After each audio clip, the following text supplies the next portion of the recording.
rwa kabiri Pawulo yandikiye Timoteyo Dans 2 Timothée, ibice ni bitatu chapitre 3, turasoma umurongo wa 14.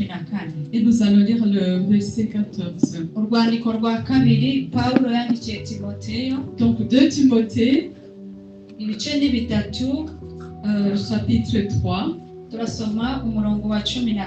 et nous allons lire le verset 14. abafite bibiliya n'abafite telefone bahageze. Que ceux qui ont la Bible, ceux qui ont les téléphones ont déjà trouvé. haranditse ngo ariko wehoho ugume mu byo wize ukabyizezwa kuko uzi wakwigishije. Amen. Il est écrit, toi, reste attaché à ce que tu as appris et qui est l'objet de ta foi. Tu sais de qui tu l'as appris. ariko wehoho ugume mu byo wize ukabyizezwa kuko uzi wakwigishije. Amen. Toi, reste attaché à ce que tu as appris et qui est l'objet de ta foi.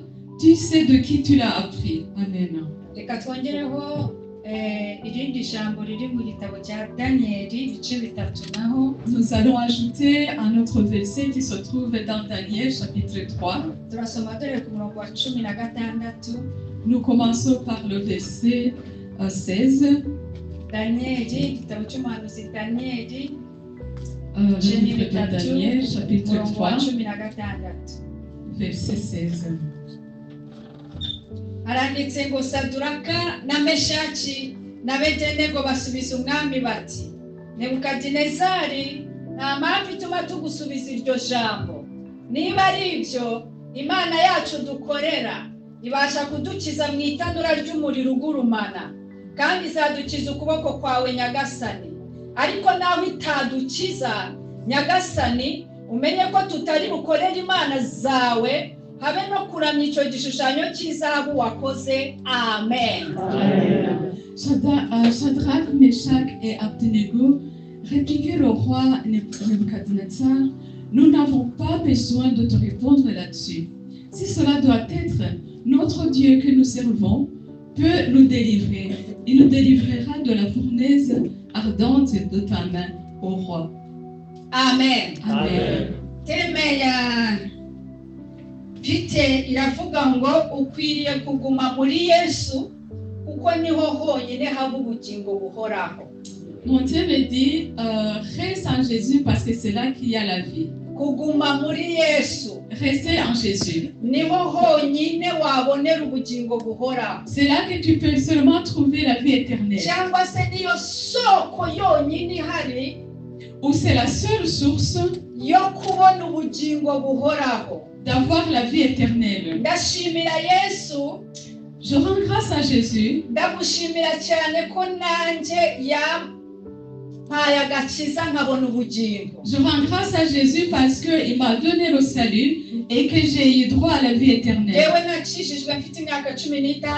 J'ai été sauvée à l'âge de 16 ans. Nari umunyeshuri muri segonderi. J'étais étudiante à l'école secondaire. Abaririmbyi bararirimba buriya iyo baririmbye bafite imbaraga z'Imana imitima irabohoka. Donc quand la chorale chante et que vraiment ils ont l'onction de l'esprit, les cœurs sont délivrés. N'umuvugabutumwa iyo ari kuvuga ubutumwa afite imbaraga z'Imana burya hari ikintu gikoreka. Et quand l'évangéliste enseigne et qu'il a la puissance de Dieu, il y a quelque chose qui se fait. Abaririmbye n'abavuze ubutumwa bashobora kuba baratekereje ko nta cyabaye. Ceux qui ont chanté et qui ont annoncé la bonne nouvelle, ils ont dit Ariko cyari cyabaye, mais quelque chose était passé. cyari cyabaye kuri njyewe. Quelque chose était passé à moi. Kuko Yesu yinjiye muri njye ndabyumva. Parce que Jésus est entré à moi et je l'ai ressenti. Haleluya. Amen. Narabyumvishe. Je l'ai ressenti. Numvishe ibintu bitatu bibaye mu buzima bwanjye. J'ai senti 3 choses qui sont arrivées dans ma vie. Icyambere cyabayeho, La première chose qui m'est arrivée, nagiye kumva numva umutima urakingutse,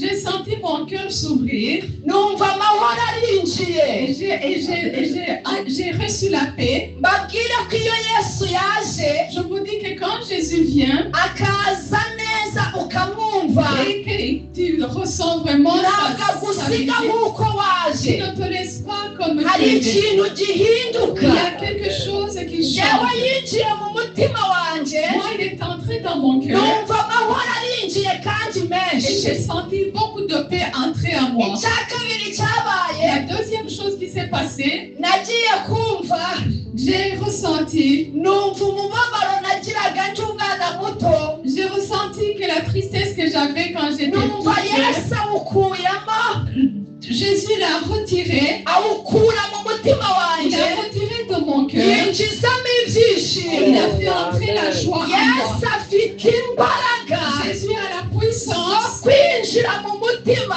d'entrer dans le cœur agakuramo umubabaro et d'enlever le chagrin akinjizamo et de ibyishimo faire entrer la joie. afite ubushobozi Il bwose a la puissance bwo kwinjira mu mutima d'entrer dans le cœur agakuramo ibitagenda et neza de sortir ce qui ne agashyiramo va pas bien ubugingo buhoraho et de faire entrer ibyo yesu yarabinkoreye Jésus a fait ni cela umugabo pour wo moi kubihamya et je suis témoin. nta wundi muntu nabyumvanye Je n'avais pas entendu ahubwo la byabaye personne kuri d'autre, njyewe mais ça s'est passé à moi. mushimirire yesu yangiriye neza mumpera amashyi yesu ni umwami haleluya yesu yampaye amahoro Jésus m'a donné la paix. nta wundi muntu wari kuyanga Il n'y a personne d'autre qui pouvait kandi me donner la nimbabwira paix. gutyo Et si je vous dis ceci, iwacu bari abantu b'abakire chez nous, c'est bafite vraiment amamodoka n'ibindi qui bintu étaient byose riches, qui avaient beaucoup de véhicules ariko et muri beaucoup ibyo d'autres richesses. ngibyo Mais dans tout cela, nta mahoro numvaga je ne ressentais pas la numvishe paix. amahoro yesu yinjiye muri J'ai njyewe ressenti la paix quand Jésus est entré hari en moi. amahoro yesu ajya Il y a atanga la paix que Jésus donne atandukanye n'ay'ababyeyi qui est différente de la paix que les parents apportent. Il y a la paix que Jésus donne atandukanye n'ay'isi qui est différente de ce wifurije de kubona ce ayo mahoro monde. mu izina Je rya te yesu souhaite de recevoir ce qui icya est au nom de gatatu Jésus. numvishe La troisième chose que j'ai numvishe ressentie, kubohoka j'ai ressenti la délivrance. numvishe mbohotse Je me suis sentie délivrée. numvishe hari ibintu nk'ibiro bimvuyeho Comme s'il y avait un poids qui tombait de mes épaules. numva ndyoroshe Et je me suis sentie toute numva légère. mbaye nk'agashashi gato Je me suis sentie comme un petit nkumva sachet. naguruka Et j'avais envie de voler. kandi reka mbabwire J'aimerais vous dire, ntabwo iyi si izagumaho ce monde ne yesu igihe kimwe azahagarara ku pas. bicu Parce qu'un jour, Jésus se abamwizeye fera by'ukuri et ceux qui ont cru son igihe nom kizagera bahabwe amababa le moment viendra, ils hanyuma pourront recevoir des tuguruke hejuru mu ailes, kirere voler dans les dusanganire umwami et wacu nous allons à yesu la rencontre de notre Seigneur twasomye Jésus. ijambo rivuga Nous avons lu une parole qui dit ariko wehoho que toi, ugume mu cyo wize reste dans ce que tu as appris. kuko uzi uwakwigishije Parce que tu sais qui t'a enseigné. aya magambo ni pawulo wayanditse C'est Paul qui a écrit ces paroles. pawulo yari muntu ki C'était qui, Paul? kuki yanditse aya magambo Pourquoi est-ce qu'il a écrit ces paroles? abahanga mu bya bibiliya Parce que ceux qui ont écrit la bavuga Bible, yuko pawulo ceux qui ont beaucoup de connaissances en Bible, ils disent bavuga que yuko Paul, pawulo yavukiye mu muryango ils ukize disent que Paul est né d'une famille riche. ndetse bavuga neza Et on dit bien yuko yize amashuri menshi qu'il a appris beaucoup qu'il avait fait avuye beaucoup kwiga muri d'études. univerisite y'i Taruso Et quand il a fini l'université ageze muri de karitsiye y'aho yari atuye et quand il est arrivé dans son quartier, asanga hari abantu bavuga il yesu a trouvé dans son quartier ceux qui parlaient asanga hari de Jésus abantu bizeye et yesu qui avaient cru en Jésus. yumva bitandukanye Et c'était différent n'ibyo de yigishijwe ce qu'il avait appris. bibiri ivuga ko yize amategeko ngo y'imana La Bible nous dit qu'il avait fait la théologie. yigira ku birenge bya Et gamaliyeli il avait appris au pied de ariko Gamaliel. ibyo yize byinshi Mais dans tout ce qu'il ntabwo avait byigeze appris, bimuhishurira ibanga riri muri yesu il n'a jamais eu la révélation de qui était Jésus. aho tugeze muri kubyumva neza Est-ce que vous comprenez là où on est déjà? ageze aho yari atuye Quand il est arrivé là où il habitait,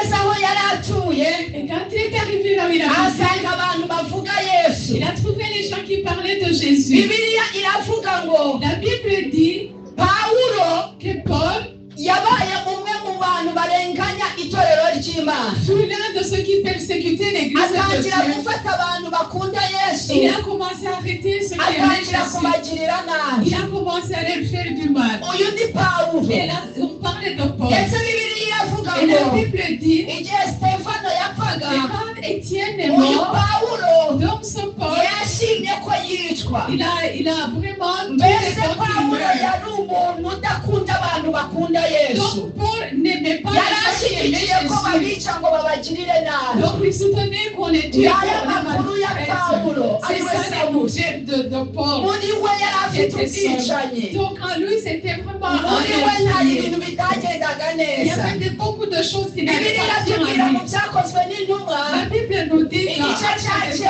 Apôtres, chapitre 9, mu gice cya cyenda dans chapitre 9, ngo yumvishe yajya i Damasiko. donc il a senti Aho de ngaho i aller à Damas. Damasiko Et là-bas, à Damas, hari abakristo, il y avait des chrétiens. hari abantu bihanye Il y ibyaha, avait des chrétiens hari abantu bakunda Yesu. et qui aimaient Jésus. Yumva arashaka Et kujyayo il voulait aller kugira là-bas ngo abagirire pour nabi. aller les maltraiter. Wajya ku batambyi Alors il est allé chez le sacrificateur. abakizandiko Il a demandé des zo kugira ngo babone ordonnances uburenganzira pour avoir le droit bwo kuva ahantu yari ari de quitter l'endroit où il était ngo agende yinjire mu kindi gihugu pour aller dans un autre pays, gufata y'abo bantu bakunda Yesu, pour aller arrêter les gens qui aimaient Jésus, afin de les namara arrêter kubaboha et après les avoir abajyana i pour Yerusalemu les amener à bamuha Jérusalem. uburenganzira. On lui a donné l'autorisation. Pawulo ariwe Sawuli Donc Paul qui est Saul, aritegura il s'est afata préparé, ifarashi il a pris son cheval, afata il a n'abamuherekeje pris ce qu'il a afata fait n'izo nzandiko. il a pris ses ordonnances. Umutima we harimo Et kwica, dans son cœur, il y mu avait le mutima we harimo meurtre. urwangano Dans son rwanga cœur, ba il y avait Yesu. la haine de ceux qui aiment Jésus. Bibiliya iratubwira La Bible nous dit ngo yenda kugera i Damasiko qu'au moment où il s'approchait atari de Damas, yagerayo avant d'y arriver, ngo yenda kugerayo avant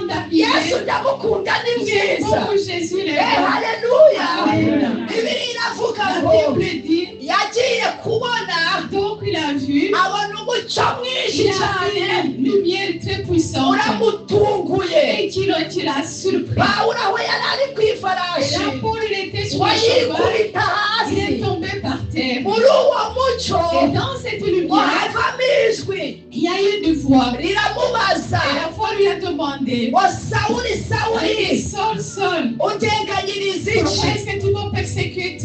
Pawulo ahantu yari Alors, ari Saul, où il était, yumva ko iryo jwi il a senti que c'était ari une ijwi ridasanzwe. c'était une voix qui n'était pas ordinaire. Yumvise iryo jwi Quand il a entendu yumva ari cette ijwi voix, ry'umwami. il a senti que c'était la voix du hanyuma roi. ngo ajye kuvuga Et avant de parler, aravuga ngo urinde il mwana. a dit, tu es qui, Seigneur?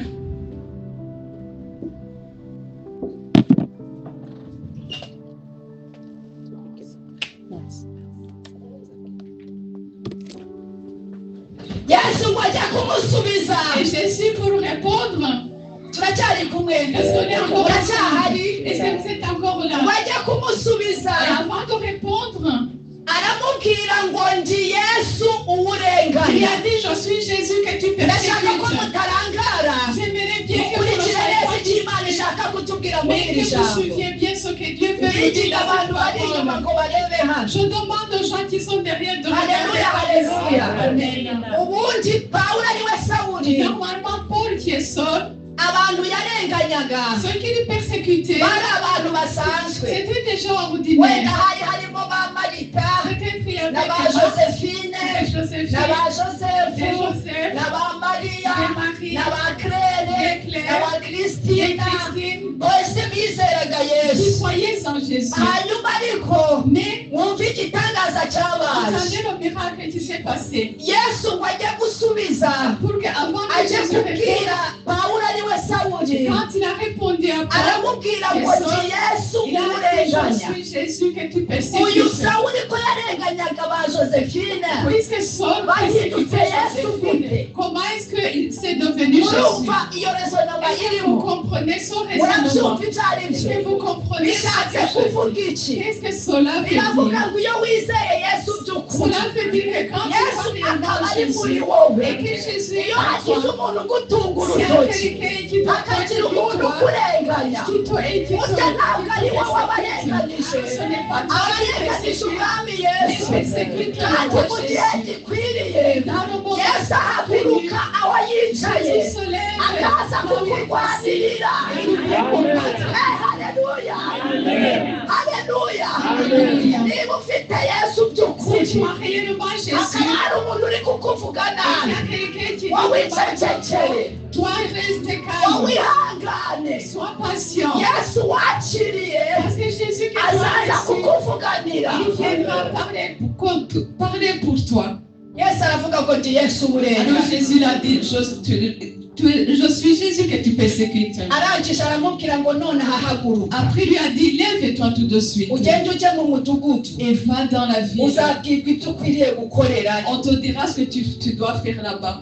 hanyuma yesu asanga umwigishwa wari i damasiko Alors Jésus est allé trouver son Oui, disciple Ananias. qui était à Damas, qui s'appelle Ananias. yesu aramusanga mu iyerekwa Jésus l'a visité en vision. aramubwira ngo ananiya we Il lui a dit, Ananias, ndagira ngo ubyuke nonaha lève-toi maintenant ugende uce mu nzira yitwa igororotse et passe par la voie droite. ndashimira yesu ko azi ahantu dutuye Je rends grâce à Jésus parce qu'il sait urumva où nous habitons. yamuragiye aho sawuli aje Parce qu'il y a indiqué où se trouve yesu Saul. ari mu ijuru Jésus est au ciel. ariko kandi ari no muri iri Mais teraniro aussi il est ici dans cette église. haleluya haleluya Amen, amen. mu bintu bigaragaza ubumana bwa Ce qui yesu montre vraiment la diété de Jésus, Jésus. c'est qu'il est au ciel. kandi akaba ari no muri iri Et il teraniro est aussi ici dans cette abera ahantu église. hose Donc il icyarimwe est omniprésent.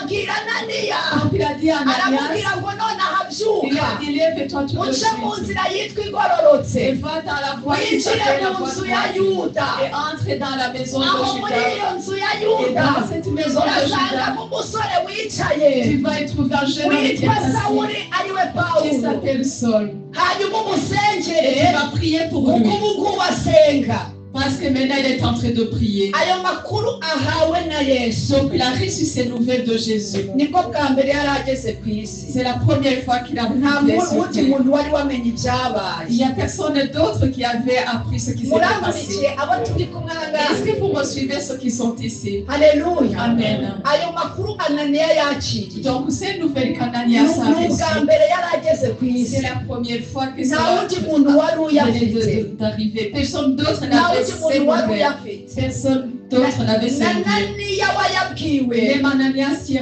ni ubwa reçu, mbere yari c'est la ayumvise première fois qu'il venait kuko de hari andi l'entendre. makuru yari azi kuri Parce qu'il pawulo avait d'autres nouvelles sur ce terre. arangije abwira yesu Alors il a dit à Jésus, aramubwira ngo yesu il a dit Jésus, uwo witwa sawuli celui-là qui s'appelle Saul, urabizi neza ko ari kurenganya abantu tu bagukunda sais très bien qu'il est en train de persécuter ceux qui t'aiment. kandi n'amakuru nyahagazeho yesu Et j'ai vraiment des nouvelles authentiques. yahawe Il uburenganzira a reçu bwo l'autorisation kugira ngo aze pour qu'il vienne, abohe ababambama n'abapapa bakunda pour yesu qu'il arrête Élie, ajye ceux qui aiment Jésus. kubarenganya bajyane i Et qu'il yerusalemu aille persécuter, les amener à none Jérusalem. urambwira gute ngo mwishire Maintenant, comment est-ce que tu peux monter kandi vers muri we lui yuzuye ubugome alors bukomeye qu'en lui il y a beaucoup de méchanceté? yesu aramubwira Jésus lui a dit, ariko yesu ni mais mwiza Jésus est bon.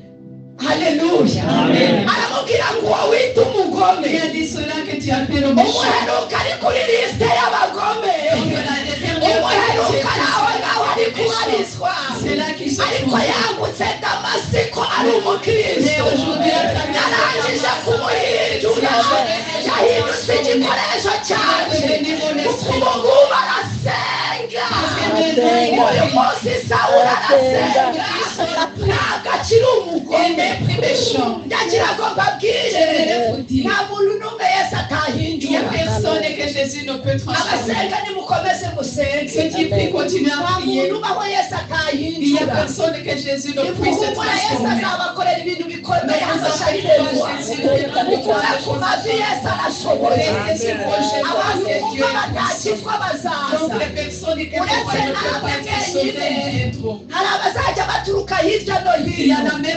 baje kubareba baje kureba Imana iri hano hejuru twebwe nimugume ku mavi Yesu tubwiye arumva uwahinduye Sawuli azahindura n'abariya ikaritsiye ashobora kuyigendamo kandi abantu bashobora kugufungirana ariko ntabwo bafungirana Yesu nta muntu utahinduka nta cyaha Yesu atakura Yesu aramubwira ngo uwo wita umugore arangije kumuhindura uyu munsi ni igikoresho cyawe kandi azamvugira mu bami azamvugira mu bami azamvugira mu banyamahanga azamvugira muri Isirayeli namutoranije Je l'ai choisi. namutoranije Je l'ai choisi. amina Amen. narangije kumutora Je l'ai déjà choisi. haleluya Amen.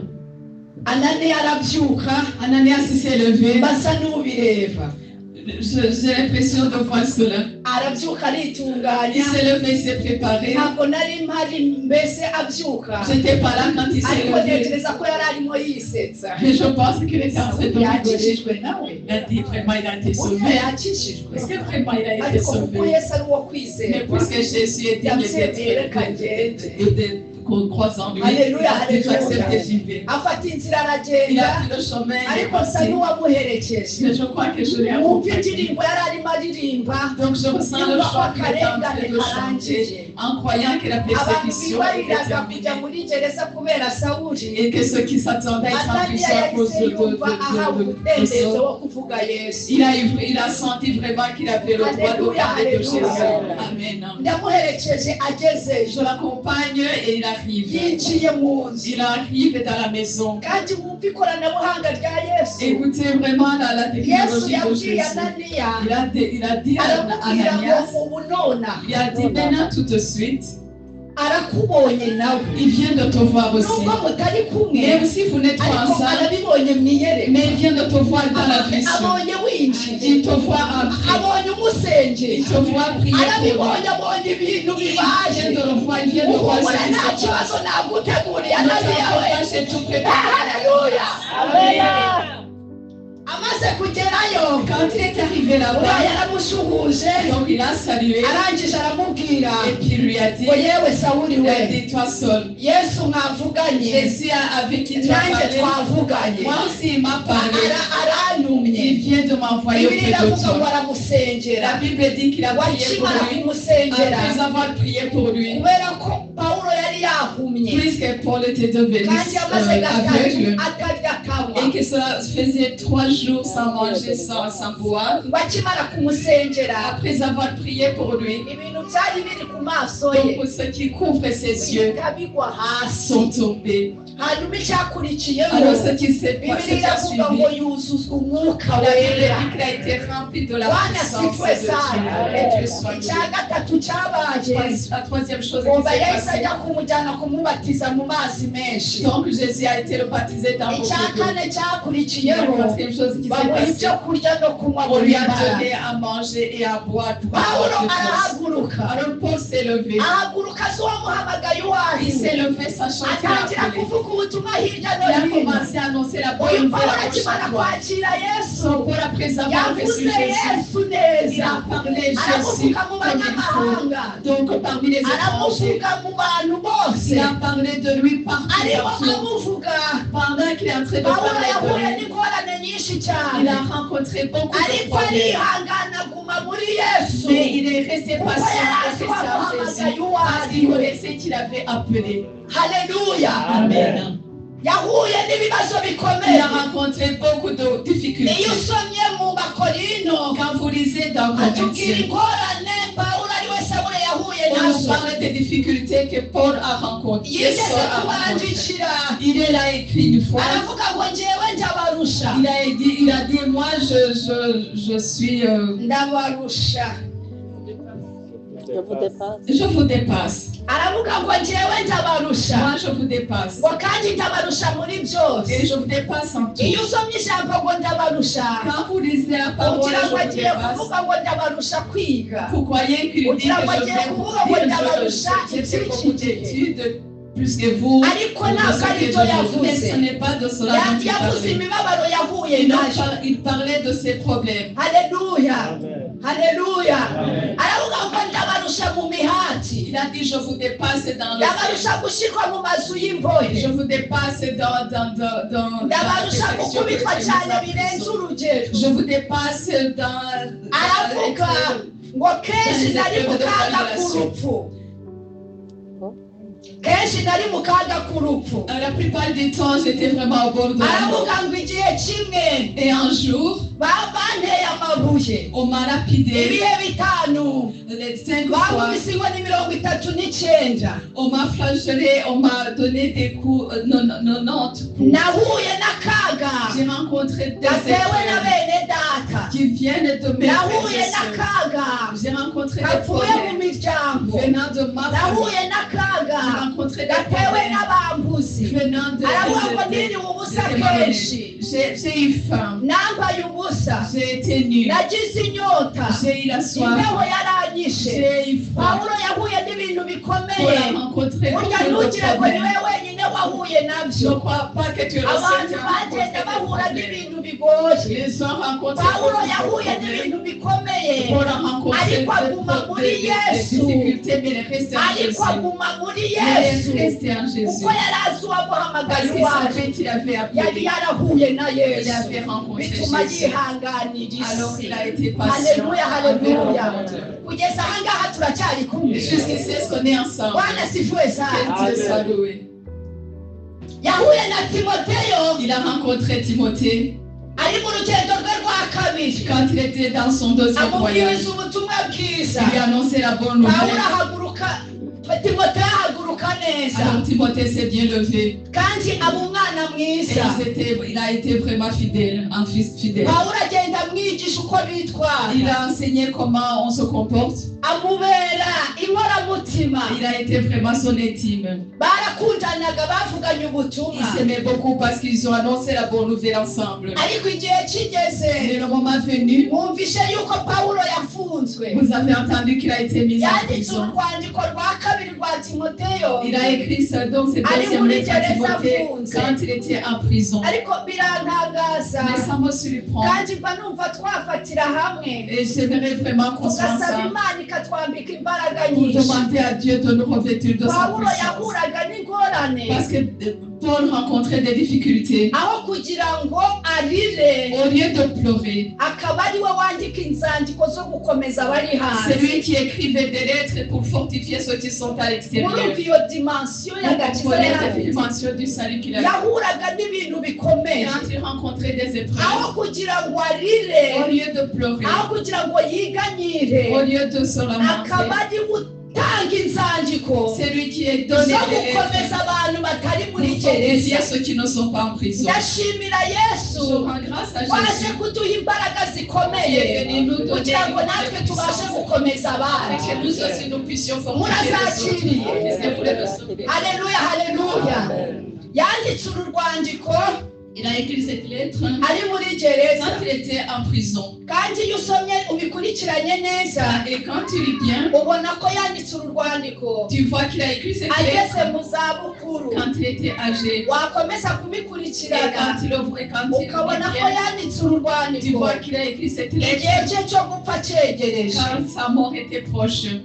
iyo usomye mu bice bine Quand tu lis dans chapitre 4, niho habitubwira neza c'est là qu'on nous les explique bien. yaramwandikiye mu bice bine Il a écrit dans chapitre 4, aramubwira ngo ariko wehoho il a dit, mais toi, wiringe muri byose garde-toi en ngo tout, wemere kurengana accepte d'être ukore umurimo persécuté, w'umubwirizabutumwa bwiza mais fais bien donc l'œuvre de usohoze l'évangélisation inshingano yawe et vraiment fais ce que tu dois yo faire kugabura iby'imana pour partager la parole de Dieu. wagere hepfo hepfo Et plus bas, il dit, aramubwira ngo kuko njyeweho il dit, plus que moi, murakurikiye est-ce que vous suivez? ngo kuko njyeweho Parce que moi, maze kumera nk'ibisukwa ku je gicaniro suis devenu comme une libation. ngo narwanye intambara Parce que j'ai nziza combattu le bon combat. narinzi ibyo J'ai kwizera gardé la foi. ngo narangije J'ai urugendo terminé mon voyage. igisigaye Et ce qui reste, niciwe ikamba ryo c'est gukiranuka parce que j'ai la bityo umwami wacu recevoir la couronne. umucamanza utabera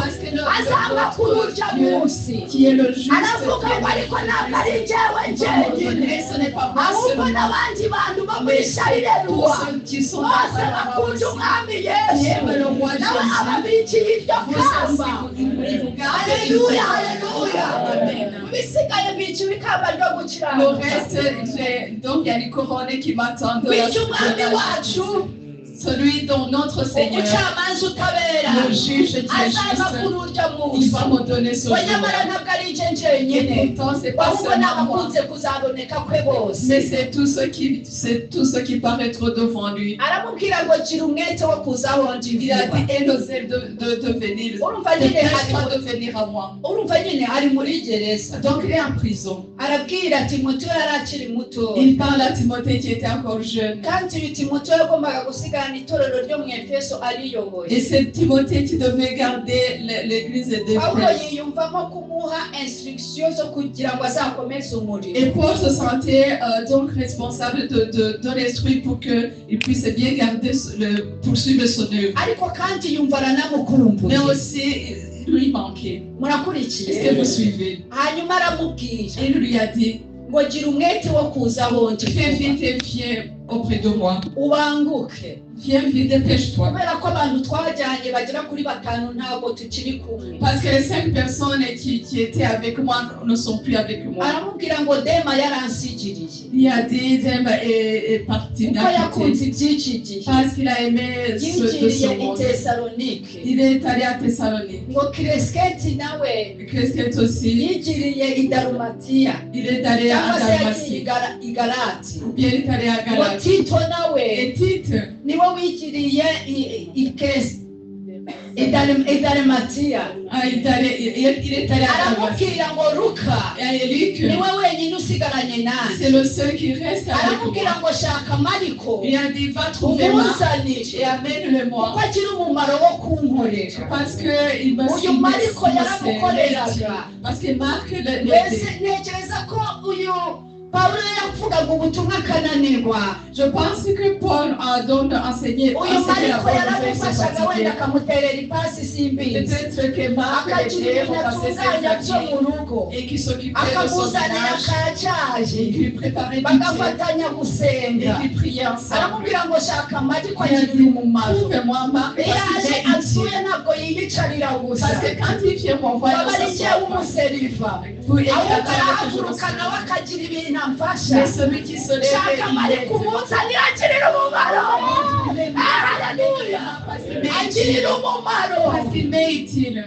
aramubwira ngo tukikuwe narangije kumwohereza mu efeso Il a dit, tu quittes, je l'ai envoyé à Éphèse. aramubwira ngo nuza Quand tu viendras, uzanzanire manto yanjye amène-moi mon manteau. uzayinzanire iyo Amène-moi mon nasize manteau, celui que je laissais. uzazanire umwitero wanjye nasizeyo Amène-moi aussi mon panier que j'ai laissé. uzayizane Amène-le-moi. kandi numara kuyihageza Et quand tu cyangwa vas se l'amener, utarayizana et afin de l'amener, uzanzanire n'ibitabo amène-moi yewe aussi mes nkunda livres. gusoma nubwo ndi muri Parce que gereza j'aime bien lire, cyane même si cyane je suis en uzanzanire prison. ibyimpu Surtout, amène-moi mes livres avec tes couvertures de peau. haleluya Amen. wajya kumubwira ngo aramubwira ngo ariko hari umugabo bita alexandre niko ijambo ry'imana rivuga ntabwo ari njye Il y a dit, c'est la parole qui le dit, il y a un homme qui ngo s'appelle Alexandre, alexandre umucuzi w'imiringa celui qui fabrique ngo yangiriye inabi les nyinshi cuivre, il m'a fait du umwami mal. imana azamwitura ibihwanye n'ibyo yakoze Parce que le Seigneur vraiment me rendra justice et se vengera abwiye ngo selon iki ce qu'il a fait. timoteyo Qu'est-ce qu'il a dit à Timothée? yangiriye inabi nyinshi Il m'a fait beaucoup de mal. kuba yarangiriye inabi ntabwo mubwiye ngo Même s'il m'a fait du mal, je uzabimwitura ne te dis pas de me venger. aranditse ngo umwami Il imana a écrit, le Seigneur azamwitura ibihwanye n'ibyo va yakoze donc lui donner, lui rendre le mal qu'il a fait. arangije aramubwira ngo ariko umwirinde, Mais après lui a dit, mais donc éloigne-toi de lui. kuko yarwanije amagambo yacu cyane. Parce qu'il a combattu ce que nous avons enseigné. Ibintu ndi kubabwira ni ubutumwa bwa Charles Ce Ruwase. que je vous dis, c'est un message pour l'église de Charleroi. Haleluya. Amen. Uyu Alexandre yarwanyije inyigisho za Pawulo na Timoteyo. Donc Alexandre a combattu les enseignements de Paul et de Timothée. Murabizi ko Pawulo yigishaga ibyo kwihana ibyaha, Vous savez que Paul enseignait Il les disait à Yesu enseignements de la jamais. repentance et il parlait beaucoup de yigishaga Jésus. iby'umwuka wera n'impano Il z'Imana, parlait du Saint-Esprit et des dons yigishaga du Saint-Esprit. iby'abubatsi ingo, Il parlait yigishaga uko abapfakazi de bagomba foyer. kwitwara, Il parlait de comment yigishaga les ibyo pères devaient kuyobora se itorero. comporter, comment Pawulo yigishaga yari diriger afite l'église. inyigisho nzima kandi Donc il nziza. avait des bons enseignements qui étaient vrais. Alexandre agaca inyuma, Et alors Alexandre est passé par agahita l'arrière. asanga abakristo, Il allait trouver les chrétiens. akababwira ko kwihana ibyaha byose ntacyo Il bimaze, leur disait que ça ne servait à umuntu rien de se yakwihana bice repentir de tous ibindi les péchés. akabigenderamo Mais ko qu'on nta peut se kibazo. repentir une partie et garder les autres. Ibyerekeranye n'umwuka wera ntabivuge Il ne parlait pas du akabisebya. Saint-Esprit, mais Alexandre ararwana mu buryo mais bukomeye, Alexandre, donc, hanyuma Pawulo aramwandikira, il s'est yandikira opposé. Timoteyo, Alors Paul a écrit aramubwira à ngo Timothée, uzamwirinde uwo muntu mais il a umeze dit, garde-toi d'une telle personne.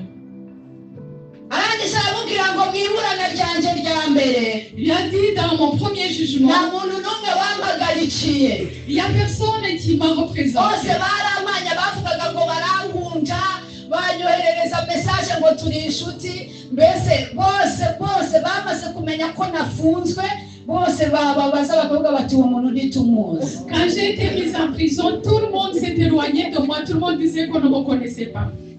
kandi mugira ngo ntabwo byari byoroshye kuko icyo gihe cya Nero n'abandi barenganyaga barabicaye. C'était pas vraiment des temps faciles parce que ceux qui persécutaient l'église, dont Néro, c'était vraiment de grands criminels. Pawulo ariko arandika aravuga ngo bose baramanye, abazaga tugasengana amasengesho, abaririmbyi baririmbaga, bose baramanye, nta muntu n'umwe wampagarikiye. Mais Paul écrit, il dit que tout le monde donc l'ont quitté, l'ont délaissé, même ceux qui priaient aravuga ngo ariko avec lui. ntibikababarweho, Mais il a dit, mais ngo qu'est-ce kuko qu'on umwami Yesu a yashatse ko ubutumwa bwamamara buvuzwe n'akanwa kanjye, Parce que le Seigneur a voulu que ngo kandi Imana yakoreye yanyishije ayo maboko anyuza iminwa et le y'intare. Seigneur que j'ai servi m'a délivré de ses aramubwira bras et de la gueule des lions. aramubwira ngo unahirize Priskila na Akwila. Il a dit, salut Priscille et Uyu Pawulo bigaragara ko yabanaga n'abantu kandi akabamenya. donc Paul, on voit bien qu'il y Yageze avait des gens amubwira n'abarwayi, il arangije aramubwira ngo amahoro agwire muri mwe. parlait aussi des malades. Alléluia, alléluia. Que soit avec Ibi nous. bibabwire kugira ngo mwumve ko yanditse urwandiko ageze mu gihe cye cyo kurangiza Je urugendo. vous dis cela pour que vous compreniez qu'il a écrit cette lettre au Alléluia, moment alléluia. où il est parti. Bajya kumwandikira mu gice cya mbere rero, Et quand il a écrit dans le premier aramwandikira ngo Pawulo wagizwe intumwa na Yesu Kristo, il a dit Paul qui a été disciple nk'uko de Imana Jésus, yabishatse, comme Dieu l'a voulu, ngo kandi nk'uko isezerano et comme la ribonekwa muri promesse Yesu Kristo indiji. se trouve en Jésus-Christ. Ndakwandikiye Timoteyo umwana wanje nkunda, Je t'écris mon fils que j'aime beaucoup. ubuntu n'amahoro n'imbabazi biva ku Mana Data no kuri Yesu Kristo bibe kuri Que wowe. la grâce, la miséricorde et la paix te soient données. Tu viens de Dieu, soit sur toi. Ko mutabyakira, Nous sommes venus. ko mutabyakira. Nous ne sommes pas. Bari muzi ko ibyo bintu bitaba muri Ariti. Vous savez qu'on ne peut pas acheter ces choses chez Muzi ko Aldi. kororayiti ntabibayo, Vous savez qu'à Colombo, il y en a pas. nta hantu ushobora kubibona. Vous ne pouvez pas les acheter. Ubuntu n'imbabazi n'amahoro bituruka ku Mana Data no kuri Yesu nibiba kuri mwebwe. Muzakira cyane nibiba kuri mwebwe. Haleluya. haleluya ubuntu n'imbabazi n'amahoro biva ku Mana no kuri Yesu Kristo n'ibiva kuri mwebwe kandi kubyakiriye wizeye bikubera uko Si tu reçois avec foi que ça se passe ainsi. aramwandikira ngo Imana nkorera Il y a écrit à dire au Dieu que hano je mukunda sers. ijambo ry'Imana cyane Est-ce que vous aimez beaucoup la parole de Dieu? Imana nkorera Le Dieu que je sers. nkurikije ba sogokuruza Donc, selon nos ancêtres. ngo kandi ifite umutima utashira urubanza Et j'ai un cœur qui ne me ngo juge pas. niyashimira iteka uko nkwibutse Timoteyo we C'est pour cela que je rends grâce à Dieu chaque fois que je me rappelle de ngo toi. ku manywa na nijoro uko nsenze La nuit, le jour, chaque fois que je prie. nimwumve ibi bintu nimwumva iri jambo Comprenez bien cette parole. Pawulo yasengeraga Timoteyo ku manywa na nijoro Paul priait pour Timothée jour ku et manywa nuit. na nijoro Jour et nuit. haleluya Amen. mbese birasaba ko muzajya mufata umuyobozi wanyu mukamusengera ku manywa na nijoro Cela demande que vous kumwibuka mu priez gitondo votre ku évangéliste. cyumweru Priez pour ntabwo lui le byemewe matin et le soir, non pas seulement dimanche. ariko kandi birasaba ko n'umuyobozi abasengera ku manywa na nijoro Mais cela demande aussi à l'évangéliste kwibuka de n'uko prier korali igiye pour lui. kuririmba nabyo ntibyemewe Parce que se le rappeler quand la chorale va seulement pawulo chanter. yamusengeraga ku manywa na ryari Paul priait pour lui quand na nijoro ni le ukuvuga ngo jour et la nuit. ku kazi yagendaga amusengera pawulo yanyuzagamo akabaheboha amahema mbese ibintu byose yakoraga yabaga ari gusengera Timoteyo Donc Paul, il arrivait que il tissait des tentes et tout ce qu'il faisait, dans tout ce qu'il faisait, il priait pour Timothée. iyo abantu bafite sheni imeze gutyo Quand les gens ont une telle chaîne, nta muntu ushobora kuba diviza ngo byemere personne ne peut les diviser. umusengera ku manywa na nijoro Si tu pries pour cette personne les jours et nuit, unsengera ku manywa na nijoro bakakunyangisha si tu pries pour ntibifata moi jour et nuit, on ne peut nta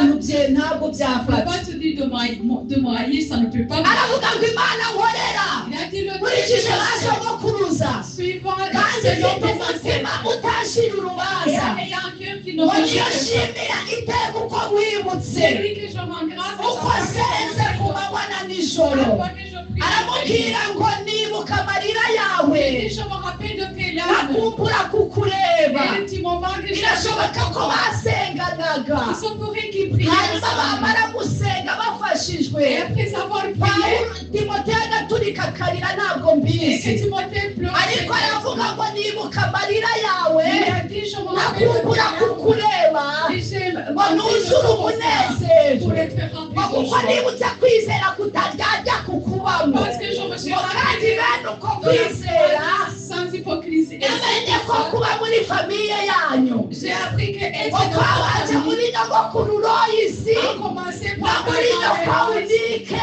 et t'as ngo kandi nzi neza yuko nawe kukubamo Et je sais que cette foi est ngo nicyo gituma C'est pour cela wibutsa que je te gusesa impano y'Imana igurimo ngo yake de laisser le iyo waheshejwe no kurambikaho ibiganza byanje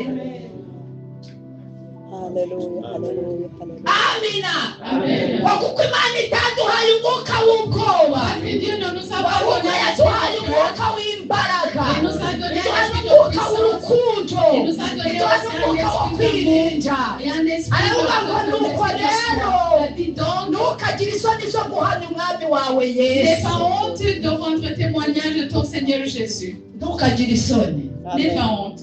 ntukagire isoni zo guhamya yesu N'aie pas honte de témoigner de Jésus. nibagutumira ahantu mu bantu mukorana Si on t'appelle là, donc dans tes collègues, bakakubaza ngo dans tes vies, uramuki et qu'on te demande qu'est-ce que tu bois, ndanywa kariya kaji et que tu dis je bois ce jus, bakakubwira bati wafashe kuri aka kabyeri et qu'on te dit prends cette bière, ukavuga ngo ya bakakubaza et que tu impamvu dis non, qu'on te demande pourquoi, wivuga ko urwaye mu nda ne dis pas que tu as mal au ventre, wivuga ko umaze igihe ku miti ne dis pas que tu prends des médicaments, uvuga ko hari uwo wakiriye dis qu'il y a quelqu'un que tu as reçu.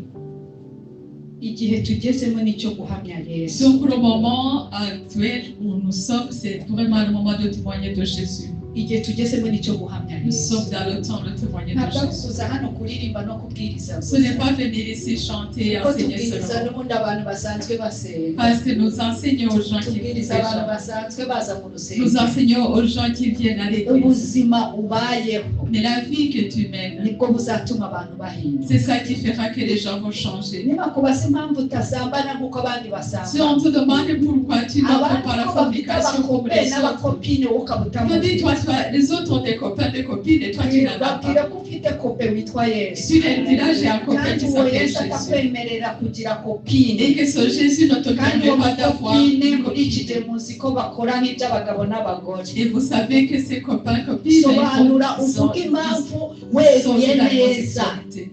Et expliquez bien pourquoi aramwandikira aramubwira ngo nuko rero il y a écrit, il a dit donc, ntukagire isoni n'aie pas honte. zo guhamya umwami wawe yesu. De turacyari témoigner de kumwe, ton Seigneur bantu Jésus. basherirerwa baracyahaje. Est-ce qu'il y a des gens de haleluya Jésus? haleluya. ntukagire isoni zo guhamya umwami wawe N'aie yesu. pas honte de témoigner de arangije ton hepfo Seigneur Jésus. aravuga ngo Et puis bas, il a dit, n'izanje imboheye.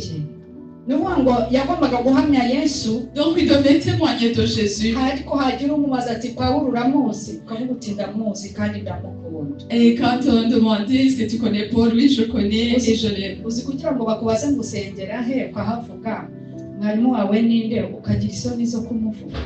Est-ce que vraiment, c'est pas un problème quand tu demandes à quelle église tu pries et qu'on te demande de ton évangéliste et que tu as honte? ukumva ufite ikimwaro cyo kubivuga. Tu as honte de le dire. pawulo aravuga ati umva uhamye yesu, Donc Paul lui a kandi dit, niba témoigne nanjye de Jésus. njya nkubwiriza ugafashwa, Mais si moi aussi je t'enseigne et nugera que ahantu tu es havuga édifié, nabi nawe umvuga si neza. tu arrives quelque part, on parlait du mal de moi, parlez pour moi. iki muracyakiriye Est-ce nacyo que vous l'avez rero. reçu aussi? muzi ko pawulo amaze gukizwa Vous savez que quand Paul a été yagize sauvé, ingorane kuko abantu yasanze bari bamuzi ko ari umwicanyi. il a eu des problèmes parce que les gens qu'il a rejoints le connaissaient Oui, comme tu l'as quelqu'un mon qui Dieu, pas était ça, donc, un meurtrier. byabanje Un kumugora. assassin. Donc pour entrer dans les réunions de prière, c'était vraiment ariko difficile imana pour lui. ihagurutsa umuntu bita barinaba, Mais Dieu a fait lever Barnabas agenda amuvuganira, et il a parlé pour lui. bituma pawulo abasha kwinjira neza mu bakristo no kubabwiriza ubutumwa Et bwiza. cela a fait entrer Paul chez les chrétiens. ibi Il mbibabwira a iki? pu bien les ndababwiye ngo mwumve ngo évangéliser. iyo ururimi rwawe ruvuze mwene so neza, Donc quand ta langue parle du bon de iyo hari ton ikintu prochain, imana yamuteretsemo quand il y a quelque chose que Dieu a mis en lui, bigira umumaro kuba agiye cela a kubwiriza. beaucoup d'importance pour ceux qui vont recevoir son twihute enseignement. kugira ngo dore amasaha aragiye. Et ça doit avancer vite parce que le temps haleluya avance. haleluya. Amen. wagera mu gice cya kabiri aramubwira ngo nuko rero mwana wanjye timoteyo Mon fils Timothée, ukomerere mu buntu bubonerwa muri kristo yesu. sois fortifié dans la bonté, dans la grâce de Dieu. ukomerere mu buntu bubonerwa muri kristo Sois yesu. fortifié dans la grâce qui est en Jésus-Christ. mwe kurangara murebe hano, Ne soyez pas distraits, regardez. reka mbabwire ngo mukomere. Je vais vous dire, soyez fortifiés. ntabwo numvishe mubyakiriye neza. Soyez fortifiés. reka nongere mbabwire ngo Je vous mukomere. demande d'être fortifiés. nimwakire gukomera kandi. Vraiment, ndumva nababwira ngo mukomere. soyez fortifiés. nimwakire gukomera. Soyez bwana sifiwe sana. Amen. nimwakire gukomera. Soyez vraiment la fortification. nimukomere. nimwakire gukomera. Soyez la fortification. nimwakire gukomera. Soyez la fortification. nimwongere mwakire gukomera. Soyez la fortification encore. ijambo riravuga ngo La parole dit, nimube maso, soyez mukomerere mu byo mwizeye, et mube abagabo nyabagabo, soyez fortifiés ibyo dans mukora ce byose que vous faites. mubikorane urukundo. Et soyez vraiment les vrais témoins effectifs. yesaya yagiye guhanura Et quand Isaïe aravuga ngo a nimukomeze amaboko atendebutse, il a dit fortifier les nimukomeze bras amaboko qui sont asukuma, des bras qui n'ont plus mubwire de abafite force. imitima itinya Et dites à ceux qui ont des ngo cœurs qui sont nimukomere. en fait qu'ils soient imana yacu fortifiés. izaza Et notre ngo Seigneur kandi qui est izaza là, izanye guhora. et qui vérifie reka mbabwire ngo nimukomere. je vous dis soyez ndumva fortifiés. nababwira ngo mukomere. ntabwo nzi ubuzima uri guhura C'est nabwo, bon, la vie que tu ntabwo nzi ibintu uri gukubita gukubitana nabyo ariko yumva nakubwira ngo komera Imana ikubwira ngo komera bitaraza ikakubwira ngo komera ubirimo ikakubwira ngo komera imbere hari ibintu reka nongere nkubwire ngo komera reka mbabwire ngo nimukomeze hari igihe Imana ikubwira bitaraza kugira ngo nujya kubica muzabe warakomeje babwire ngo nimukomere kandi mwagere mwakire gukomera tumva mutari kubinyakira neza nimwakire gukomera yumva nababwira ngo mukomere mukingure imitima yanyu mwakire gukomera guturutse kuri Yesu.